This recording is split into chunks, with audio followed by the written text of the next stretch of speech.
I am back. So I've always been fascinated with true stories. I believe knowing about the past can frequently help us understand the present day that we're living in.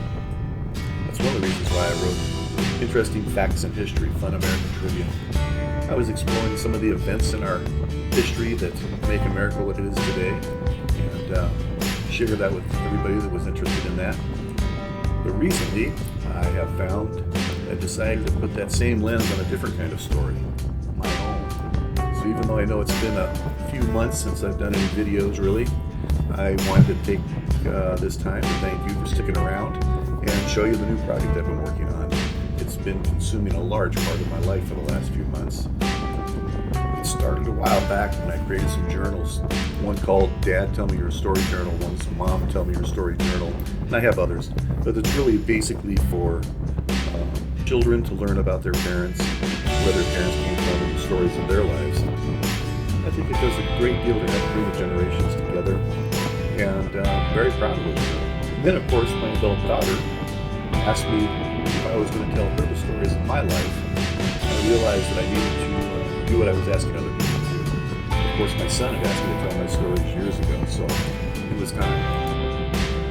When I first started, I intended on it being just a bunch of wild and fun stories from my younger years, from 15 into my mid-20s.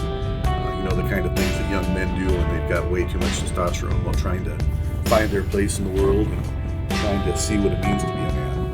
But then it started to become way more than that. It became more about relationships and jobs and family and loss. I ended up sharing a lot more than I ever planned on, and I wasn't even sure if I really wanted to publish it if I wanted other people to read it. So this memoir is really a reckless search for connection and purpose while growing up in the 70s and 80s.